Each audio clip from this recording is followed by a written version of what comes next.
किसी का पुत्र चला गया है। बहुत दुखद समाचार है, बहुत व्यथित हैं। मैं निरंजनी अखाड़े में जब अभी आया तो मैं अभी अपने सभी महामंडलेश्वर साथियों से कह के आया कि आप लोग यहां से ये अनाउंस मत करिए कि ऐसा हो गया है। आप लोग धीरे धीरे अपने भक्तों को कहिए कि वो अपने अपने कैंपों में लौटें, क्योंकि एक साथ अगर हम वहां भी कह देंगे कि स्नान रद्द हो गया है तो लोग एकदम वहां भी भगदड़ मचने की आशंका है और प्रशासन पूरी तरह फेल हो गया है। निकम्मा प्रशासन, सिर्फ तुष्टीकरण की नीति में ये प्रशासन लगा रहा कि कोई भी वीआईपी आए सिर्फ उसकी सेवा में लगा रहा। मैंने देखा कि जो भी वीआईपी यहां आया, महाकुंभ में आस्था की डुबकी लगाने आए लाखों लोग अमृत स्नान की पावन घड़ी का इंतजार कर रहे थे, लेकिन इस धार्मिक मेले का दृश्य अचानक ही मातम में बदल गया। मंगलवार रात के 2 बजे के करीब कुंभ मेले क्षेत्र में भगदड़ मच गई। भीड़ का वो बेकाबू हुजूम जहां जाने कितने परिवार बिछड़ गए और कई लोगों की जिंदगी का आखिरी सफर बन गया। इस भगदड़ में कितने लोग घायल हुए, कितनों ने अपनी जान गंवाई, कोई नहीं जानता। प्रशासन इस वक्त चुप है, पर सच छिप नहीं सकता। 14 शव पोस्टमार्टम के लिए जा चुके हैं और 50 से ज्यादा लोग अस्पताल में जख्मी पड़े हैं। महामंडलेश्वर के ये सब प्रशासन की नाकामी पर सीधे सवाल खड़े कर रहे हैं। निरंजनी अखाड़े के साथियों ने प्रशासन को पहले से ही चेतावनी दे दी थी, फिर क्यों नहीं सुनी गई उनकी बात? जब करोड़ों की भीड़ जुटने की संभावना थी तो सेना को क्यों नहीं बुलाया गया? क्यों नहीं की गई व्यवस्था बेहतर? बड़े दुख का समाचार है। बहुत ही अत्यंत क्षोभ हुआ है आज कि आज कुंभ को प्रशासनिक व्यवस्थाओं के द्वारा कलंकित होना पड़ा है। पिछले स्नान के बाद भी हम सब अखाड़े वालों ने पूरे प्रशासन को सचेत किया था और प्रशासन जब ये आंकड़ा देख रहा है कि 50 करोड़ आने वाले हैं, 40 करोड़ आने वाले हैं, जब प्रशासन का ये अनुमान था तो उसको सेना के हवाले कुंभ को क्यों नहीं किया गया? यहां प्रश्न विचारणीय है। मैं उत्तर प्रदेश के चीफ सेक्रेटरी और उत्तर प्रदेश के जो डीजीपी लाइन ऑर्डर हैं, जो डीजीपी हैं, मैं इन लोगों को व्यक्तिगत हमेशा कहता रहा कि आप सेना को बुलवाइए और सेना को ये कुंभ हवाले कीजिए, क्योंकि इतनी जनता आने के बाद ये पुलिस प्रशासन के बस का काम नहीं है। और उसका परिणाम है कि आज हमारे ऐसे ऐसे श्रद्धालु, किसी के बाप का बेटा चला गया है,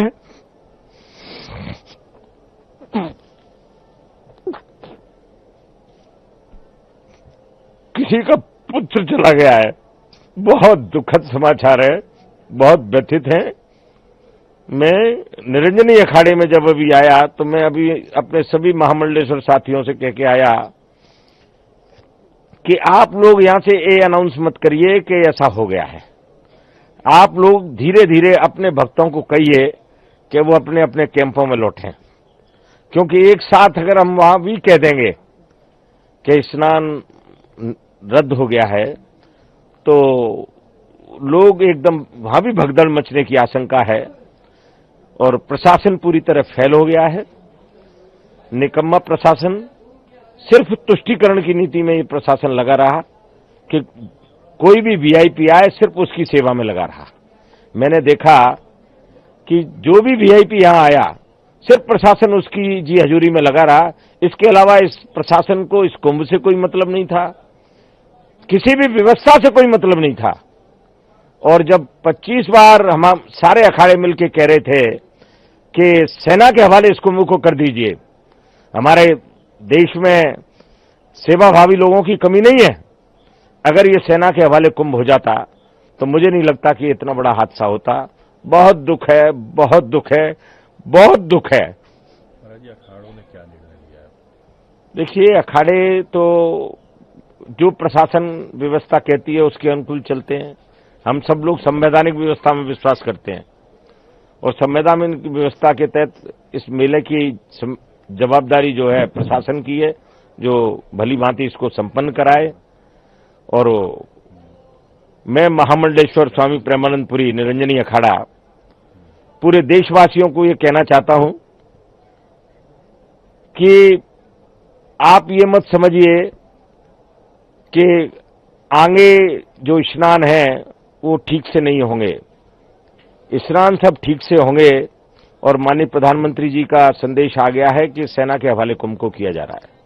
परिचय दीजिए। महामंडलेश्वर स्वामी प्रेमानंदपुरी, निरंजनी अखाड़ा, अर्जी वाले हनुमान, उज्जैन। प्रशासन का असली काम तो मानो सिर्फ वीवीआईपी की सेवा में था। भगदड़ हो या भक्तों की मौत, उन्हें इससे क्या। उनका फोकस तो सिर्फ तुष्टिकरण में ही रहा। किसी वीआईपी के आने पर बस उनके स्वागत में लगे रहो और आम श्रद्धालुओं का दर्द उसे अनदेखा कर दिया।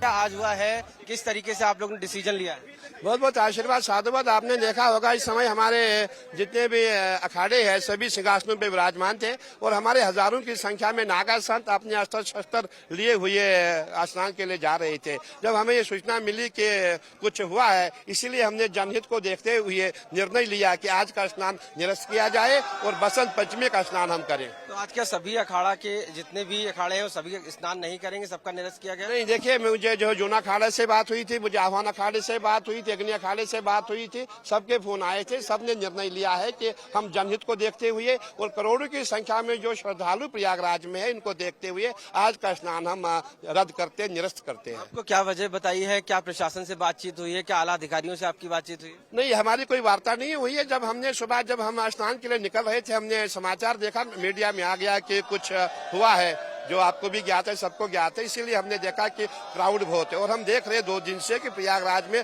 पूर्व, पश्चिम, उत्तर, दक्षिण मैं समझता हूँ 12-13 करोड़ श्रद्धालु इस समय प्रयागराज में है। इतने बड़े श्रद्धालुओं पे कंट्रोल करना कोई छोटी बात नहीं है और हम सबका प्रयास है। जो भी जितनी हम साधु संत महात्मा अखाड़े हैं, हमारा प्रयास रहेगा। जो भी सहयोग चाहिए हम सहयोग के लिए तैयार है। हम लंगर आदि भंडारे के लिए आज से हम शुरू करेंगे। वैसे भी हमने शुरू कर रखे हुए थे, लेकिन हम यही कहेंगे कि जहाँ जहाँ आपको सरकार, जो हमारी पुलिस प्रशासन है, जहाँ जहाँ आपको घाट दिखाएगी वहाँ हम आप स्नान करें, ज्यादा भीड़ ना लगे। अधिकारियों से जो ऊपर बैठे उनसे बातचीत हो पाई है कि क्यों इस स्नान को अभी तक स्थगित हम लोग कर रहे हैं या फिर किस तरीके से आगे की? नहीं, ये जो स्नान को निरस्त किया गया, हमने हमारा स्वयं का निर्णय है कि हमें इस समय देखना है कि प्रयागराज में क्या उचित है, क्या अनुचित है। अगर हम स्नान को निकलते हैं, हमारे साथ हजारों की संख्या में भीड़ है, लाखों की संख्या में भीड़ है। जब हम स्नान को जाएंगे, जो दाएं बाएं लोग होंगे, जो भीड़ हमें देखती है, वो भी बैरिकेडिंग तोड़ के हमारी भीड़ में शामिल हो जाएगी। दोबारा ऐसा कुछ ना हो, इसीलिए हमने जनहित को देखते हुए निर्णय लिया हुआ। महाराज जी, स्नान बहुत महत्वपूर्ण माना जाता है, तो ऐसी स्थिति में अब क्या प्रावधान आगे है?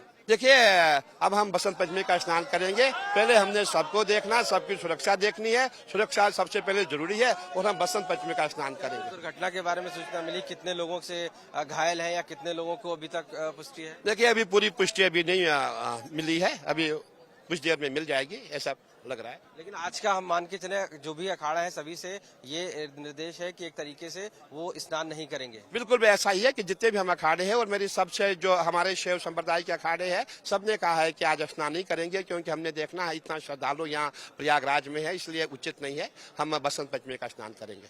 धन्यवाद। बहुत बहुत आशीर्वाद। तो अरविंद गिरी, साफ तौर से मानना है कि सारे जो अखाड़े हैं उन्होंने ये निर्णय लिया है कि वो स्नान नहीं करेंगे, बसंत पंचमी का आगे स्नान करेंगे और प्रशासन से बातचीत चल रही है। जैसा भी आगे निर्देश होगा वो कार्रवाई की जाएगी। मुख्यमंत्री योगी आदित्यनाथ ने हादसे के बाद स्थिति को नियंत्रण में बताया, लेकिन सवाल ये है कि इतनी बड़ी त्रासदी क्यों हुई। संगम पर ज्यादातर पंटून पुल बंद थे, जिसमें से करोड़ों की भीड़ एक ही जगह इकट्ठा हो चली थी। बैरिकेड्स टूटे, लोग गिरने लगे और फिर एक अफवाह ने भगदड़ को और खतरनाक बना दिया। आज महा स्नान का इस शुभ अवसर पर मुझे यहाँ गुरु स्वामी अवधेशानंद जी के साथ स्नान करने का अवसर मिला। ये मेरा सौभाग्य है, बहुत ही अच्छा लगा है। इतने करोड़ों लोग आए हुए हैं यहाँ, मुझे भी यहाँ पे स्थान मिला नहाने का। धन्यवाद। दिवंगत आत्माएं हैं, उनकी आत्मा के मोक्ष के लिए और जो घायल हैं उनके स्वस्थ होने की प्रार्थना के साथ हमने यह पवित्र तीर्थ में स्नान किया है, संगम में स्नान किया है। और ये जो कुंभ है इसका पारमार्थिक अर्थ बहुत ऊंचा है और इसलिए हम आज हमारे जूना पीठाधीश्वर जी की सन्निधि में यहाँ पर स्नान करते हुए सारे राष्ट्र के और विश्व के कल्याण के लिए प्रार्थना के साथ आज हमने बहुत ही सांकेतिक रूप में ये स्नान किया है, क्योंकि एक बड़ी दुखद घटना होगी, इसलिए इसको महोत्सव का रूप नहीं दिया है, इसको एक अनुष्ठान के रूप में संपन्न किया है। अखाड़ा परिषद और सभी पूज्य संतों ने मिलकर ये निर्णय लिया कि हम अमृत स्नान, जिसे पहले शाही स्नान कहते थे, उसकी शोभा यात्राएं नहीं निकालेंगे। हमने इस प्रकार का निर्णय लिया कि किसी प्रकार का बैंड बाजा और मंगल घोष करते हुए हम नहीं जाएंगे, और हमने सभी ने ये निश्चय किया कि जहाँ गंगा के तट पर हम स्वतः स्वतंत्र स्नान करेंगे, तो आज हमने शोभा यात्रा अथवा अमृत स्नान की यात्रा भी स्थगित की है। उनके लिए कि जो पीड़ित हैं, उन घायलों के लिए, और हमारी सहानुभूति है उनके साथ। सशक्त बने मेरा देश, समर्थ बने मेरा देश, इसके लिए भारत की कालजयी सनातन संस्कृति के ये मुख्य स्नान पर मैं सभी के लिए मंगल कामनाएं करता हूं। और किसी भी तरह से लोग अभी भी व्यथित ना हो, अनुशासित रहें, और जब सब सेल्फ डिसिप्लिन में, आत्म अनुशासन में रहेंगे, तो आगे से भी हम इस प्रकार की अनहोनियों को टाल सकेंगे। इसलिए सावधानी पूर्वक, सजगता पूर्वक, जागरूकता पूर्वक, श्रद्धा में भी, भक्ति में भी हम किसी भी प्रकार के अतिरेक में ना रहे, बस इतना सबसे आह्वान। धन्यवाद। इस घटना में दो प्रमुख वजह उभरकर सामने आई हैं। पहला, अमृत स्नान की भीड़ को ठीक से संभालने में प्रशासन नाकाम रहा। दूसरा, संगम नोज पर एंट्री और एग्जिट के रास्ते अलग अलग नहीं थे। लोग जिस रास्ते से आ रहे थे उसी से वापस जाने की कोशिश कर रहे थे। इससे भगदड़ और बढ़ गई और किसी के पास भागने का मौका नहीं मिला। ये कुंभ मेले का वो काला अध्याय है जिसे याद करते हुए दिल में सिर्फ पीड़ा उठती है। महाकुंभ जहाँ श्रद्धा और भक्ति का प्रतीक है, वहाँ आज एक सवाल खड़ा हो गया है, क्या हमारी व्यवस्थाएं लाखों लोगों की आस्था का सम्मान कर सकेंगी, या फिर एक बार फिर ये प्रशासन विफल रहा। ब्यूरो रिपोर्ट, क्राइम तक।